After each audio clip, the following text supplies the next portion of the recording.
See, not many people know that over the last few centuries, many communities in India are saving our nature earth. And one such community is the Bishnoi community of Rajasthan. And the original Chipko movement was started in Rajasthan around 260 years back in the early 18th century by this community.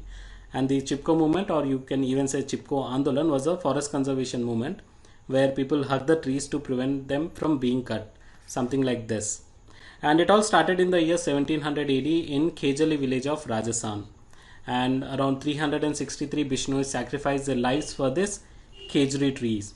Whereas in modern India, it began in the year 1973 in Uttar Pradesh, or present day it is Uttarakhand.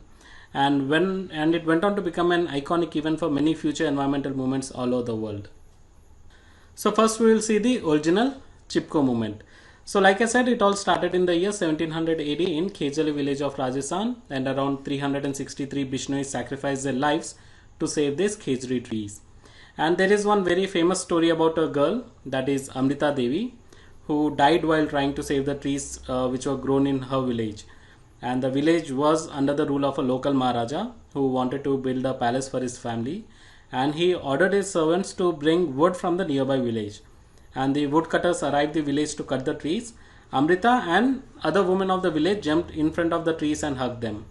And she said that they will have to cut her first before the trees. And the servants were helpless to follow the orders and cut the tree. And Amrita Devi died on the spot. And before dying, she enchanted Ser Santrung Rahib to be Sastojan, which means my head is a small piece if a tree is saved.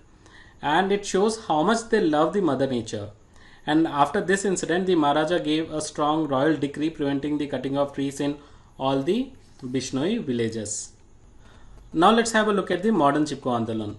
So like I said, in modern India, it began in the year 1973 in Uttarakhand. Then it was Uttar Pradesh. And during that period, forests were the main source of livelihood for the people because agricultural activities cannot be carried out easily in that Himalayan region. So this event took place in April 1973 in the village of Mandal in the upper Alaknanda valley. And over the next 5 years, it spread to many districts in Uttar Pradesh.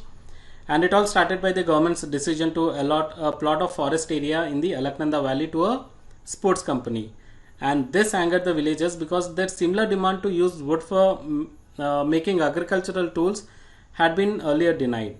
And with the support from a local NGO, DGSS, and women of that area, they went into the forest and formed a circle around the trees, preventing the men from cutting them down. Something like this. And this incident inspired several other women who in 1970s launched such similar movements in different parts of India. And it is really surprising to know that the women of that age were better aware about the significance of forest. And the women in India actively participated in the movement who knows about the deforestation and its future consequences. And some of the key women leaders who fought for the protection of forests were Gaura Devi, Sudesha Devi, Bachni Devi, Dev Suman, Meeraben, Sallaben, and Amrita Devi. And this Chipko movement gained momentum under Sundarlal Bahuguna, this person. He is an eco-activist who spent his whole life persuading and educating the villagers to protest against the destruction of the forest and the Himalayan mountains by the government. And it was he who made appeal to the Prime Minister of India, that is Indira Gandhi, to ban the cutting of trees. And he shouted the slogan, "Ecology is the permanent economy." And another main leader of the movement was Mr. Chandi Prasad Bhatt. Mr. Chandi Prasad Bhatt, who advocated the development of small-scale local industries which were based on the sustainable use of the forest resources for the local benefits. And one of the major achievements of this Chipko movement was the ban on the cutting of trees for the 15 years in the forest of Uttar Pradesh in the year 1980. And later on, the ban was imposed in Himachal Pradesh, Karnataka, Rajasthan, Bihar, Western Ghats, and even Vindhyas. And all this was done on the order of the Indian Prime Minister after the strong protest by the activists throughout the country. Jarring photos and videos of the flames tearing through the Amazon have caught the world's attention. Scientists using NASA satellites to track the fires say 2019 is shaping up to be the Brazilian Amazon's worst fire since 2010. The main consensus? The fires were caused by human activity. It's not a natural accident.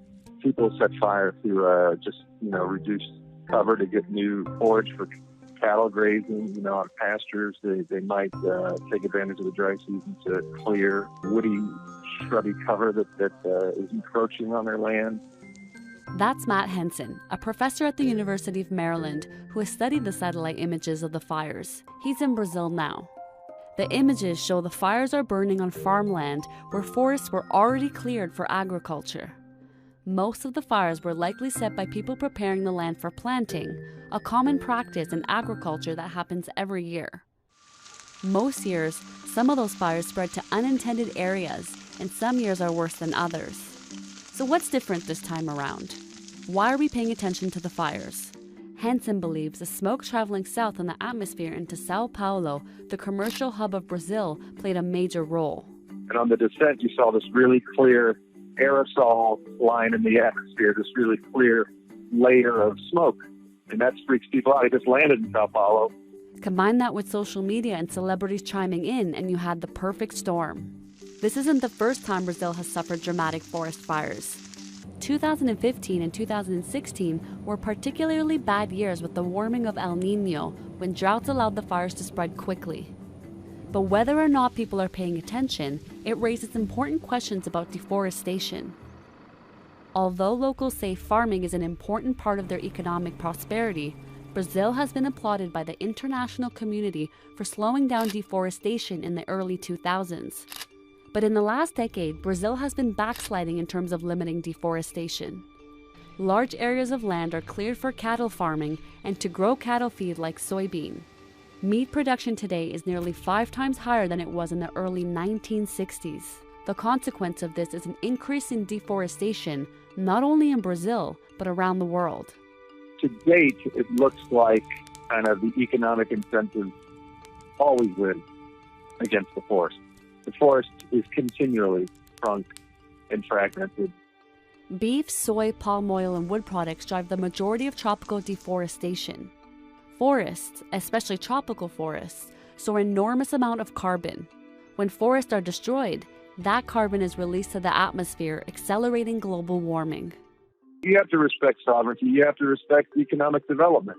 But we understand in our modern age the balance between the services that the environment provides, like regulating climate and harboring biodiversity and all these things, versus economic development. So the idea that there should be a bit of structure and, a much more organized, disciplined approach to development, I think, is perfectly reasonable.